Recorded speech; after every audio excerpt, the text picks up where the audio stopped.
ಇವತ್ತು ಮೈಸೂರಿಗೆ ಪ್ರಧಾನಿ ನರೇಂದ್ರ ಮೋದಿ ಅವರು ಏನು ಭೇಟಿ ಕೊಡ್ತಾ ಇದ್ರಲ್ಲ, 45 ಕೋಟಿ ವೆಚ್ಚದ ವಿವೇಕಾನಂದ ಸ್ಮಾರಕ ಲೋಕಾರ್ಪಣೆ ಮಾಡ್ತಾರೆ ಅಲ್ಲಿ. ನೋಡಿ, ಇವತ್ತು ಮೈಸೂರಿಗೆ, ಸಾಂಸ್ಕೃತಿಕ ನಗರಿ ಮೈಸೂರಿಗೆ ದೇಶದ ಹೆಮ್ಮೆಯ ಪ್ರಧಾನಮಂತ್ರಿಯವರು ಆಗಮಿಸ್ತಾ ಇದ್ದಾರೆ. 45 ಕೋಟಿ ರೂಪಾಯಿ ವೆಚ್ಚದ ವಿವೇಕಾನಂದ ಸ್ಮಾರಕ ಲೋಕಾರ್ಪಣೆ ಆಗುತ್ತೆ ಅಲ್ಲಿ. ಪ್ರಧಾನಿ ನರೇಂದ್ರ ಮೋದಿ ಆಗಮನದ ಹಿನ್ನೆಲೆಯಲ್ಲಿ ಬಿಗಿ ಭದ್ರತೆಯನ್ನು ಕಲ್ಪಿಸಲಾಗಿದೆ. ಬಿಗಿ ಭದ್ರತೆ. ಮೇ 10ರಂದು ಬೆಂಗಳೂರಿಗೆ ಬಂದಿದ್ರು ಪ್ರಧಾನಿ ಮೋದಿ ಅವರು. ಆ ಸಮಯದಲ್ಲಿ ಏನು ಆಯಿತು ಅಂತೇಳಿ ನಿಮಗೆ ಗೊತ್ತೇ ಇದೆ. ಆರ್ಟ್ ಆಫ್ ಲಿವಿಂಗ್ ಆಶ್ರಮ ಭೇಟಿ ವೇಳೆ ಭದ್ರತಾ ಲೋಪ ಆಗಿತ್ತು. ಭದ್ರತಾ ಲೋಪ ಏನಾಗಿತ್ತು? ಜಿಲೇಟಿನ್ ಕಡ್ಡಿಗಳು. ಗೊತ್ತಿರಬಹುದು ನಿಮಗೆ ಜಿಲೇಟಿನ್ ಕಡ್ಡಿ ಏನು ಅಂತ ಹೇಳಿ. ಸ್ಫೋಟ ಅದು, ಬಾಂಬ್ ಅದು, ಅಂತಹ ಕಡ್ಡಿಗಳ ಪತ್ತೆ ಆಗಿತ್ತು. ಅವಾಗ ವ್ಯಾಪಕವಾಗಿ ಚರ್ಚೆ ಆಗಿತ್ತು. ದೇಶದ ಪ್ರಧಾನಮಂತ್ರಿಗಳು ಭೇಟಿ ಕೊಡುವ ರಸ್ತೆಯಲ್ಲಿ ಭದ್ರತಾ ಲೋಪ ಯಾಕಾಯಿತು, ಹೇಗಾಯಿತು, ಯಾರು ಅದರ ಹಿಂದೆ ಇದ್ರು ಅಂತ ಹೇಳಿ ಕೆಲವರನ್ನ ಅರೆಸ್ಟ್ ಕೂಡ ಮಾಡಲಾಯಿತು. ಕೆಲವು ಭದ್ರತಾ ಸಿಬ್ಬಂದಿಗಳನ್ನು ಅಮಾನತ್ತು ಕೂಡ ಮಾಡಲಾಗಿತ್ತು.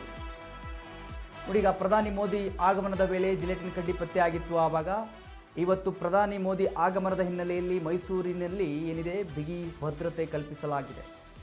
ಅವರು ಹೋಗುವ ರೋಡ್ಗಳು ಫುಲ್ ಟೈಟ್ ಸೆಕ್ಯೂರಿಟಿ ಇರುತ್ತೆ. ಒಂದು ಕಡ್ಡಿ ಸಿಗಲಿ ಮತ್ತೊಂದು ಸಿಗಲಿ ಎಲ್ಲವನ್ನು ಪರಿಶೀಲನೆ ಮಾಡ್ತಾರೆ. ಬಿಗಿ ಪೊಲೀಸ್ ಭದ್ರತೆಯಲ್ಲಿ ಮೈಸೂರಿಗೆ ಪ್ರಧಾನಮಂತ್ರಿಗಳು ಆಗಮಿಸ್ತಾರೆ. ವೀಕ್ಷಕರೇ, ಮೇ 10ಕ್ಕೆ ಅವರು ಬಂದಿದ್ದರು. ಆರ್ಟ್ ಆಫ್ ಲಿವಿಂಗ್ ಭೇಟಿ ಕೊಡುವಾಗ ಜಿಲೇಟಿನ್ ಕಡ್ಡಿ ಪತ್ತೆ. ನೋಡಿ, ಅವರು 1 ಕಿಲೋಮೀಟರ್ ಅಥವಾ 1.5 ಕಿಲೋಮೀಟರ್ ದೂರ ಇದ್ದರು. ಆ ಸಮಯದಲ್ಲಿ ಆ ಒಂದು ಜಿಲೇಟಿನ್ ಕಡ್ಡಿಗಳು ಪತ್ತೆ ಆಗಿತ್ತು. ಸೊ ಇವಾಗ ಬಿಗಿ ಭದ್ರತೆಯಿಂದ ಅವರು ಆಗಮಿಸ್ತಾರೆ. ವೀಕ್ಷಕರೇ, ನೋಡಿ ಮೋದಿ ಭದ್ರತೆ ಹೇಗಿದೆ ಅಂತ ಹೇಳಿದ್ರೆ, ಈ ಬಾರಿ ಬೇರೆ ಲೆವೆಲಲ್ಲೇ ಅವರ ಭದ್ರತೆ ಇದೆ. ಯಾವುದೇ ಕಾರಣಕ್ಕೂ ಭದ್ರತೆ ಲೋಪ ಆಗಬಾರದು ಅಂತ ಹೇಳಿ. ಇದರ ಬಗ್ಗೆ ಇನ್ನಷ್ಟು ಡೀಟೇಲ್ಸ್ ಕೊಡೋದಕ್ಕೆ ನಮ್ಮ ಪ್ರತಿನಿಧಿ ವಿನೋದ್ ಅವರು ನನಗೆ ಫೋನ್ ಸಂಪರ್ಕದಲ್ಲಿ ಸಿಗ್ತಾ ಇದ್ದಾರೆ.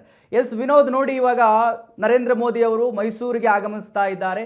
ಬಿಗಿ ಭದ್ರತೆ ಇದೆ. ಯಾಕಂತ ಹೇಳಿದ್ರೆ ಮೇ 10ಕ್ಕೆ ಬಂದಿದ್ರು. ಆ ರೀತಿಯ ಭದ್ರತಾ ಲೋಪಗಳು ಇನ್ನೊಂದ್ಸರಿ ಮರುಕಳಿಸಬಾರ್ದು ಅಂತ ಹೇಳಿ ಮೇ 10ಕ್ಕೆ ಅವರು ಬಂದಾಗ ಭದ್ರತಾ ಲೋಪ ಯಾವ ರೀತಿ ಆಯಿತು ಅಂತ ಹೇಳಿ ನಮಗೆಲ್ಲರಿಗೂ ಗೊತ್ತೇರಿದೆ. ಯಾವ ರೀತಿ ಚರ್ಚೆ ಆಯಿತು ಅನ್ನೋದು ಕೂಡ ಗೊತ್ತೇ ಇದೆ. ಸೊ ಎಲ್ಲದರ ಬಗ್ಗೆ ಹೆಚ್ಚಿನ ಮಾಹಿತಿ ಕೊಡೋದಾದ್ರೆ ಏನಿದೆ ವಿನೋದ್?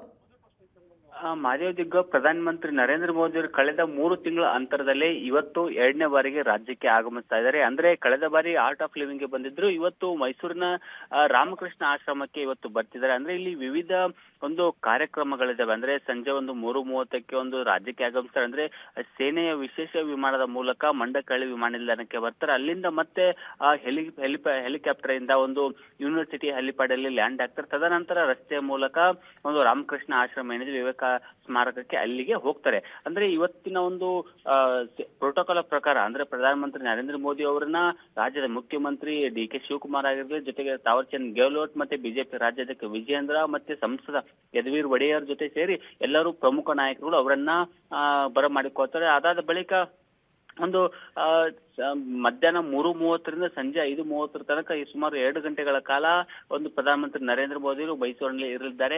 ಆ ಒಂದು ಸಂದರ್ಭದಲ್ಲಿ ಪ್ರಥಮವಾಗಿ ಮೈಸೂರಿನ ಒಂದು ಆಶ್ರಮ ಇದೆ, ಅಂದ್ರೆ ರಾಮಕೃಷ್ಣ ಆಶ್ರಮ ಇದೆ. ಅಲ್ಲಿ ಹೋಗಿ ಒಂದು ಸ್ವಾಮಿ ವಿವೇಕಾನಂದ ಸಾಂಸ್ಕೃತಿಕ ಯುವ ಕೇಂದ್ರದಿಂದ ಉದ್ಘಾಟನೆ ಮಾಡ್ತಾರೆ. ಜೊತೆಗೆ ಅಲ್ಲಿ ಅದಾದ ಬಳಿಕ ಒಂದು ಜನರನ್ನ ಉದ್ದೇಶಿಸಿ ಸಾರ್ವಜನಿಕ ಭಾಷಣ 30 ನಿಮಿಷಗಳ ಕಾಲ ಭಾಷಣ ಮಾಡ್ತಾರೆ. ಅದಾದ ಬಳಿಕ ಒಂದು ಸಂಜೆ 4:15ರಿಂದ 4:22 ಒಂದು ವಿಶೇಷ ಪೂಜೆಯನ್ನ ಸಲ್ಲಿಸ್ತಾರೆ ಪ್ರಧಾನಮಂತ್ರಿ ನರೇಂದ್ರ ಮೋದಿ ಜೊತೆಗೆ. ಈ ಒಂದು ಕಾರ್ಯಕ್ರಮಕ್ಕೆ ಸುಮಾರು 120ಕ್ಕೆ ಹೆಚ್ಚು ಸಾಧು ಸಂತರುಗಳು, ಸನ್ಯಾಸಿಗಳು ಮತ್ತೆ ಸಂಸ್ಥೆಗಳ ಪ್ರತಿನಿಧಿಗಳು ಭಾಗಿಯಾಗಲಿದ್ದಾರೆ ಅಂತ ಈಗಾಗಲೇ ಮಾಹಿತಿಗಳು ಲಭ್ಯವಾಗಿದೆ. ಜೊತೆಗೆ 6,000 ವಿದ್ಯಾರ್ಥಿಗಳು, ಅಂದ್ರೆ ರಾಮಕೃಷ್ಣ ಆಶ್ರಮದಲ್ಲಿ ಇರ್ತಕ್ಕಂಥ ವಿದ್ಯಾರ್ಥಿಗಳು ಏನಿದ್ರೆ ಅಂತ ಒಂದು 6,000 ವಿದ್ಯಾರ್ಥಿಗಳು ಇಂದಿನ ಒಂದು ನರೇಂದ್ರ ಮೋದಿ ಕಾರ್ಯಕ್ರಮದಲ್ಲಿ ಭಾಗಿಯಾಗ್ತಾರೆ. ಇದಲ್ಲದೇ ಭದ್ರತಾ ಲೋಪ ಆಗದಂತೆ, ಯಾಕಂದ್ರೆ ಕಳೆದ ಬಾರಿ ಆರ್ಟ್ ಆಫ್ ಲಿವಿಂಗ್ ಬಂದಿರತಕ್ಕಂಥ ಸಂದರ್ಭದಲ್ಲಿ ಅಂದ್ರೆ ನರೇಂದ್ರ ಮೋದಿ ಸಂಚರಿಸತಕ್ಕಂಥ ಒಂದು 100 ಮೀಟರ್ ಅಂತರದಲ್ಲಿ ಜಿಲೆಟಿನ್ ಕಡ್ಡಿಗಳು ಪತ್ತೆಯಾಗಿತ್ತು. ಆ ಒಂದು ಕಾರಣಕ್ಕೆ ಮುಂಜಾಗ್ರತಾ ಕ್ರಮವಾಗಿ ಇದೀಗ ಒಂದು ಭದ್ರತಾ ಲೋಪ ಯಾವುದೇ ರೀತಿ ಆಗದಂತೆ ಕ್ರಮವನ್ನು ವಹಿಸಿದ್ದಾರೆ ಒಂದು ಮೈಸೂರಿನ SP ಆಗಲಿ ಕಮಿಷನರ್ ಆಗಲಿ. ಜೊತೆಗೆ ಈ ಒಂದು ಭದ್ರತಾ ಲೋಪ ಆಗದಂತೆ ಕೋಲಾರ, ರಾಮನಗರ, ಮಂಡ್ಯದಿಂದ ಸುಮಾರು 1000ಕ್ಕೂ ಹೆಚ್ಚು ಪೊಲೀಸ್ ಸೇನೆಗಳನ್ನ ಈಗಾಗಲೇ ಒಂದು ಸ್ಥಳದಲ್ಲಿ ನಿಯೋಜನೆ ಮಾಡಲಾಗಿದೆ. ಮತ್ತೊಂದು ಕಡೆ ಒಂದು ಕೆಲವೊಂದಿಷ್ಟು ಝೋನ್ಗಳನ್ನ, ಕೆಲವೊಂದಿಷ್ಟು ವಲಯಗಳನ್ನ ಡ್ರೋನ್ ಹಾರಿಸೋದಕ್ಕೆ ಒಂದು ನಿಷೇಧವನ್ನು ಮಾಡಲಾಗಿದೆ. ಸೊ ಹೀಗಾಗಿ ಈ ಸರಿ ಬಂದಿರತಕ್ಕಂಥ ಸಮಯದಲ್ಲಿ ಯಾವುದೇ ರೀತಿ ಭದ್ರತಾ ಲೋಪ ಆಗದಂತೆ ಕ್ರಮ ವಹಿಸಲು ಕಮಿಷನರ್ ಆಗಿರಲಿ ಜೊತೆಗೆ SPG ಕಮಾಂಡರ್ಗಳು ಮುಂದಾಗಿದ್ದಾರೆ. Madhava Diggav. Okay thank you Vinod ನಿಮ್ಮೆಲ್ಲ ಮಾಹಿತಿಗಾಗಿ.